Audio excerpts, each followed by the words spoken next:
Good morning dear students. तो आज हम चैप्टर नंबर 4 स्टार्ट करते हैं, linear equations in two variables.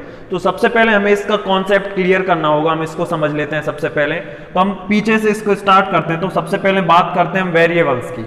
What is variables? Variables को हम चर कहते हैं। आप कोई भी जो आपके इंग्लिश के होते हैं, एक्स, वाई या फिर Z, A B C D, आप कोई भी वेरिएबल्स ले सकते हैं। मान लीजिए कोई सम कर रहे हैं, आप किसी की एज फाइंड आउट करनी है, तो हम बोलेंगे suppose that age of Ram is equals to X. तो ये सब हमारे वेरिएबल्स होते हैं, X Y Z, A to Z, आप जो भी ले सकते हैं आपके हिसाब से। इन सबको हम वेरिएबल्स कहते हैं। अब वेरिएबल्स के बाद में बात आती है इक्वेशंस की। तो इक्वेशन को पहचानने का सबसे बेटर तरीका है, आप किसी भी इक्वेशन में इक्वल अगर आप देख लेते हैं तो वो आपकी इक्वेशन होती है। जैसे मैं यहां पर एक लिख देता हूं, 2x - 5 इज इक्वल्स टू 0। तो इसमें आप देख रहे हैं कि एक इक्वल लगा हुआ है। तो ये इक्वल ये शो करता है कि हमारे जो दोनों साइड्स की लेफ्ट हैंड साइड और जो राइट हैंड साइड है दोनों इक्वल है, बैलेंस बना के चलता है। इसी को हम इक्वेशन कहते हैं। तो इक्वेशन को पहचानने का सबसे बेटर तरीका है कि आपको क्या दिखना चाहिए, इक्वल। इक्वल को हम कह सकते हैं कि हमारा इक्वेशन को रिप्रेजेंट करता है। अब बात आती है हमारी लीनियर की। लीनियर किसे कहते हैं? तो जो हमारा लीनियर है, लीनियर हम कहेंगे कि जो हमारा वेरिएबल है इसकी हाईएस्ट पावर 1 होनी चाहिए। लीनियर इक्वेशन में जो हमारा वेरिएबल है उसकी हाईएस्ट पावर 1 होनी चाहिए। जैसे आप यहां पर देखिए, ये लिखा हुआ है मैंने 2x - 5 इज इक्वल्स टू 0। तो यहां पर जो हमारा x है इसकी पावर कुछ भी शो नहीं हो रही है, तो इसकी पावर यहां पर 1 है। तो इसी को हम लीनियर इक्वेशन कहते हैं। जो हमारे वेरिएबल्स होते हैं उसकी पावर 1 होनी चाहिए। तो लीनियर इक्वेशंस इन टू वेरिएबल्स, ये हमने इसकी बात की है। इसमें आप देखिए कितने वेरिएबल्स दिख रहे हैं, 1। मैंने आपको बताया वेरिएबल्स एक्स वाई जेड होते हैं। यहां पर आप देख रहे हैं सिर्फ 1 वेरिएबल शो हो रहा है। तो इसको हम लीनियर इक्वेशन इन 1 वेरिएबल्स कहेंगे। ये हमारा 2 वेरिएबल्स नहीं है, लेकिन हमें पढ़ना है लीनियर इक्वेशंस इन 2 वेरिएबल्स। तो 2 वेरिएबल्स का मीनिंग आपके एक ही इक्वेशन में 2 वेरिएबल्स आने चाहिए। जैसे आप देखिए यहां पर मैंने लिखा है 2x + 3y is equals to 12। इसको आप देख सकते हैं। इसमें आपको कितने वेरिएबल शो हो रहे हैं? पहला वेरिएबल हो रहा है हमारा x और सेकंड वेरिएबल हो रहा है हमारा y। तो यहाँ पर 2 वेरिएबल शो हो रहा है हमारी। इसको हमने पहचान लिया, ये इक्वेशन है क्योंकि इसमें इक्वल लगा हुआ है। और मैंने आपको बताया कि लीनियर का मतलब है हमारी जो पावर हाईएस्ट है वो 1 होनी चाहिए। आप देख सकते हैं दोनों की पावर यहाँ पर हमारी 1 है। तो हम इसे कह सकते हैं कि हमारा लीनियर इक्वेशंस इन 2 वेरिएबल्स है। और इसको हम कह सकते हैं कि हमारा लीनियर इक्वेशंस इन 1 वेरिएबल है। ये हमारा लीनियर इक्वेशन इन 1 वेरिएबल है और ये हमारा लीनियर इक्वेशंस इन 2 वेरिएबल्स है, क्योंकि यहां पर हमारा 1 वेरिएबल है x है और यहां पर हमारे 2 वेरिएबल्स है x एंड y। तो ये दोनों हमारी लीनियर इक्वेशंस हैं। अब मैं आपको बताता हूं इन दोनों लीनियर इक्वेशंस में जो डिफरेंस है वो क्या होते हैं। फर्स्ट तो यही डिफरेंस होता है कि इस लीनियर इक्वेशंस में एक ही वेरिएबल होता है और इसमें 2 वेरिएबल्स होते हैं। इसके बाद हम इसकी बात करते हैं। आप देखिए, हम सबसे पहले लीनियर इक्वेशन इन 1 वेरिएबल को ले लेते हैं, 2x + 5 इज इक्वल्स टू 0। अगर हम इसको सॉल्व करते हैं तो आप देखिए 2x हमारा सेम है, +5 को हम राइट हैंड साइड ट्रांसपोर्टिंग कर देंगे तो it will be change in -5, x is equals to -5। 2 आपका इनटू की फॉर्म में है, जब आप इसको राइट हैंड साइड ट्रांसपोर्टिंग करेंगे तो ये डिवाइड की फॉर्म में आ जाएगा। तो यहां पर आपको x की वैल्यू फाइंड आउट होती है -5/2। तो हम कह सकते हैं कि जो हमारी लीनियर इक्वेशन इन 1 वेरिएबल होती है उसमें हमें ओनली 1 सॉल्यूशन आता है। जो आपने x का सॉल्यूशन किया है वो आया है -5/2। तो आप किसी भी तरीके से इन एनी मेथड आप इसको सॉल्व करेंगे तो आपकी x की जो वैल्यू है वो यही रहेगी, ये चेंज नहीं हो सकती है। We can say that linear equation in 1 variable has a unique solution. Linear equation जो हमारी 1 वेरिएबल में होती है उसका हमारा केवल एक ही सॉल्यूशन होता है, यूनिक सॉल्यूशन होता है। और जो हमारी लीनियर इक्वेशंस इन 2 वेरिएबल्स होती है, आप इसको देख सकते हैं 2x + 3y। मैं इसको सॉल्व करता हूं। आप देखिए मैंने यहां पर x की वैल्यू मान लीजिए 2 ले ली है, 3 ले ली है x, और y की वैल्यू मैंने यहां पर 2 ले ली है। तो आप देखिए 2 3 जा 6, 2 3 जा 6 is equals to 12 is equals to 12। दोनों इक्वल आ गए। तो आपने देखा मैंने यहाँ पर x की वैल्यू 3 ले ली थी एंड y की वैल्यू 2 ले ली थी, तो उससे हमारा इसको हमने सॉल्व करने पर दोनों इक्वेशंस हमारी दोनों साइड का जो लेफ्ट हैंड साइड और राइट हैंड साइड है वो हमारा इक्वल आ चुका है। इसको हम इस तरीके से राइट करेंगे, x की वैल्यू आप 3 एंड y की वैल्यू 2। जो हमारा फर्स्ट डिजिट है वो हमारा x को रिप्रेजेंट करता है और जो सेकंड डिजिट है वो हमारा y को रिप्रेजेंट करता है। तो x की वैल्यू हमारी 3 है, y की वैल्यू 2 है। अब हम अगर इसकी वैल्यू कुछ और पुट करते हैं, आप देखिए यहां पर मैं चेंज कर देता हूं। अगर मैं इसमें वैल्यू पुट करता हूं, x की वैल्यू मैंने 0 पुट कर दी है और y की वैल्यू मैंने 4 पुट कर दी है, तो आप देखिए क्या होता है। 2 का आप 0 मल्टीप्लाई करेंगे, 0 एंड 3 4 12 इज इक्वल्स टू 12, तो आपका आ गया 12 इज इक्वल्स टू 12। यहां पर भी आपकी दोनों left hand side and right hand side equal आ चुकी है, तो हमारा सेकंड सॉल्यूशन निकल आया है 0,12। Here x is representing 0 and y is representing 12। अब हम इसको किसी और वैल्यू के थ्रू भी सॉल्व करके देखते हैं। आप देखिए यहां पर मैंने x की वैल्यू 6 ले ली है एंड y की वैल्यू 0 ले ली है, इज इक्वल्स टू 12। तो आप देखिए 2 6 12, 3 का आप 0 मल्टीप्लाई करेंगे, 0 is equals to 12, 12 is equals to 12। यहां पर भी दोनों इक्वल आ चुके हैं। मैंने क्या सॉल्यूशन लिए थे, आप देखिए 6 and 0, x is equals to 6 and y is equals to 0।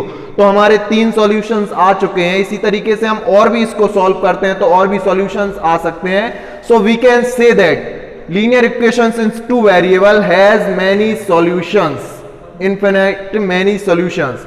तो जो हमारी लीनियर इक्वेशन इन 1 वेरिएबल होती है उसका केवल एक ही सॉल्यूशन होता है, यूनिक सॉल्यूशन होता है। और जो हमारी लीनियर इक्वेशंस इन 2 वेरिएबल होती है उसके मैनी सॉल्यूशन होते हैं, इनफाइनाइट सॉल्यूशंस होते हैं। तो आपने देखा कि जो हमारी लीनियर इक्वेशन इन 1 वेरिएबल है और लीनियर इक्वेशन इन 2 वेरिएबल है, इनमें क्या डिफरेंस होते हैं। तो हमें इस चैप्टर में पढ़ना है लीनियर इक्वेशंस इन 2 वेरिएबल्स। मैं आपको बताता हूं इसी के बारे में। स्टूडेंट्स, ये हमारा लीनियर इक्वेशन इन 1 वेरिएबल है, मैंने लिख दिया है। आप देखिए यहाँ पर it has a unique solution. And ये हमारा लीनियर इक्वेशन इन 2 वेरिएबल्स है, it has a infinite many solutions. तो ये हमने पढ़ लिया है। अब आप यहाँ पर देखिए हमारी लीनियर इक्वेशन इन 2 वेरिएबल्स है। इसमें जो इसको हम स्टैंडर्ड फॉर्म में इस तरीके से लिख सकते हैं, ax plus by plus c is equals to 0। ये हमारा स्टैंडर्ड फॉर्म हो जाएगा लीनियर इक्वेशंस इन 2 वेरिएबल्स का। इसमें जो आपका x एंड y है ये आपके वेरिएबल्स हैं, ये आपके वेरिएबल्स को रिप्रेजेंट कर रहे हैं। और जो आपका a b एंड c है, a b एंड c ये आपके रियल नंबर्स हैं, रियल नंबर्स को रिप्रेजेंट करेंगे। ये कोई भी रियल नंबर हो सकता है आपका 1 2 3 4 5 या माइनस में भी हो सकता है, नेगेटिव इंटीजर। तो हमारा जो x और y है वो हमारा वेरिएबल को रिप्रेजेंट करेगा और जो हमारा a b एंड c है वो हमारे रियल नंबर्स को रिप्रेजेंट करेगा। अब मैं आपको एक्सरसाइज को स्टार्ट करके दिखाता हूं। आप फर्स्ट क्वेश्चन को देखिए। आपका जो आपका फर्स्ट क्वेश्चन है एक्सरसाइज आपकी 4.1 का, the cost of a notebook is twice the cost of a pen. एक पेन है आपका और एक आपकी नोटबुक है। तो आप लोगों की जो नोटबुक है उसका जो कॉस्ट है वो twice the cost of pen. आप देखिए, मान लीजिए हमारा लेट कॉस्ट ऑफ पेन, जो हमारा पेन है उसके कॉस्ट को हम x रुपीज ले लेते हैं। तो हमारा कॉस्ट ऑफ पेन हो गया is equals to x rupees. Cost of notebook हो जाएगा हमारा, cost of notebook, cost of notebook हो गया आपका रुपीज बाय। ये आपको क्वेश्चन में भी दिया हुआ था कि आप इनके कॉस्ट को x एंड बाय रुपीज ले सकते हैं। अब आप इसको देखिए, ये देखिए आपका कॉस्ट ऑफ पेन हो गया is equals to cost of notebook हो गया। मैंने आपको बताया कि हमें लीनियर इक्वेशन बनानी है और इक्वेशन बनाने के लिए इक्वल होना कंपलसरी है। तो हमने दोनों के बीच में इक्वल ले लिया है। अब हमें दोनों को बैलेंस करना है। बैलेंस करने के लिए आप देखिए आपकी नोटबुक का कॉस्ट ट्विस ऑफ पेन है, 2 पेन के बराबर एक नोटबुक का कॉस्ट है। अगर हमें दोनों को इक्वल करना है तो हम पेन में 2 का मल्टीप्लाई कर देंगे। तो हमारी इक्वेशन हुई है अभी 2x is equals to bye. आप देखिए इसको 2x को अगर हम सेम रहते हैं और बाय जो हमारा राइट हैंड साइड पे अगर हम उसको ट्रांसपोर्टिंग करते हैं लेफ्ट हैंड साइड, तो it will be in minus form. तो हमारा हो गया है 2x minus by is equals to, यहां पर आपका कुछ भी नहीं है तो यहां पर आप क्या लिख देंगे 0। तो हमारी ये बन गई है लीनियर इक्वेशंस इन टू वेरिएबल। देखिए आप इसको कैसे आइडेंटिफाई करें। सबसे पहले हम वेरिएबल्स देख लेते हैं, यहां पर कितने वेरिएबल्स है, x and y, it has 2 variables. इसके बाद हम इक्वेशन देखते हैं तो इक्वल लगा हुआ है, तो हम कह सकते हैं कि हमारी एक इक्वेशन है। और लीनियर इक्वेशन हम इसे इसलिए कहेंगे क्योंकि जो हमारे दोनों वेरिएबल्स है इनकी हाईएस्ट पावर 1 है, x की पावर भी 1 है और y की पावर भी 1 है, तो it is a linear equation in 2 variables. आप देख सकते हैं, आपको अगर इसमें कोई प्रॉब्लम हो तो आप मुझसे पूछ लें। हम फर्स्ट क्वेश्चन सॉल्व कर चुके हैं, cost of pen and cost of notebook. अब आप देखिए क्वेश्चन नंबर सेकंड, हमें कुछ लीनियर इक्वेशंस दी हुई हैं जिन्हें हमें कंपेयर करना है हमारी स्टैंडर्ड इक्वेशन के साथ ax plus by plus c is equals to 0 के साथ।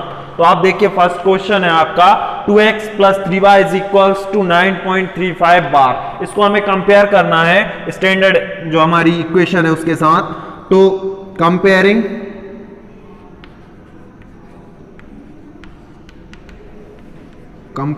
Equation with ax plus by plus c is equals to 0। इससे हमें कंपेयर करना है अपनी लीनियर इक्वेशन को। तो हम इसे कंपेयर करते हैं। आप देखिए सबसे पहले जो हमारा x वेरिएबल है उसके साथ में हमारा रियल नंबर आना चाहिए। तो यहां पर आपका x वेरिएबल के साथ रियल नंबर दिया हुआ है, आपने देख लिया क्या दिया है 2x। उसके बाद जो हमारा है y वेरिएबल के साथ हमारा रियल नंबर आना चाहिए। तो y वेरिएबल के साथ हमारा जो रियल नंबर है वो है आपका 3y। उसके बाद आपका रियल नंबर आना चाहिए जिसमें कोई भी वेरिएबल नहीं है, तो हम उसे देख लेते हैं। तो यहां पर जो हमारा थर्ड रियल नंबर है 9.35 बार, ये हमारा राइट हैंड साइड पे, इसको हम ट्रांसपोर्टिंग करने के बाद में लेफ्ट हैंड साइड में ले आएंगे तो माइनस का हो जाएगा, ये आप प्लस की फॉर्म से देखिए यहां पर minus 9.35 bar is equals to, equal के उस साइड आपको 0 रहना चाहिए। तो देखिए इस साइड आ गया तो उस साइड कुछ भी नहीं बचा है, तो हम क्या लिख देंगे 0। अब आप देख सकते हैं कि हमारा कंपेयर हो चुका है हमारी स्टैंडर्ड इक्वेशन के साथ, हमारी लीनियर इक्वेशन से देखिए कंपेयर हो चुका है। इसके बाद में हमें इसमें a plus b and c इन तीनों की वैल्यू और फाइंड आउट करनी है। तो आप देखिए यहां पर x वेरिएबल के साथ जो वैल्यू होगी उसको हमें a कहना है, जो रियल नंबर होगा वो हमारा a होगा। तो यहां पर आप देखिए x वेरिएबल के साथ जो हमारा रियल नंबर है वो है आपका 2, तो x की वैल्यू हो जाती है आपकी 2। इसके बाद में जो आपका y वेरिएबल है उसके साथ जो रियल नंबर होगा वो हमारी b की वैल्यू होगा। तो आप देखिए y के साथ जो हमारा वेरिएबल है वो है 3, तो हमारी b की वैल्यू हो जाती है 3। उसके बाद जो हमारा थर्ड वन रियल नंबर होगा वो हमारा c को रिप्रेजेंट करेगा। तो आप देखिए थर्ड जो हमारा रियल नंबर है वो है माइनस 9.35 जो हमारा c को रिप्रेजेंट कर रहा है। तो हमारी c की वैल्यू हो जाएगी माइनस 9.35 बार। तो आपने देखा हमने जो लीनियर इक्वेशन क्वेश्चन में दी हुई थी उसको हमने हमारी standard equation ax plus by plus c is equals to 0 से कंपेयर किया, तो वो हमारी इक्वेशन बन जाती है 2x plus 3y minus 9.35 bar is equals to 0। और जो x के साथ हमारा रियल नंबर है वो a को रिप्रेजेंट कर रहा है, then a is equals to 2 and b is equals to 3। और जो थर्ड हमारा रियल नंबर है वो हमारा c को रिप्रेजेंट करेगा, तो c is equals to minus 3.5 bar. तो हमारा फर्स्ट क्वेश्चन सॉल्व हो चुका है। इसके जो बाकी के क्वेश्चन है उन्हें आप सॉल्व करके देखेंगे। अगर आपको कोई प्रॉब्लम आएगी तो मैं आपको उन्हें सॉल्व करा दूंगा। Thank you, have a good day.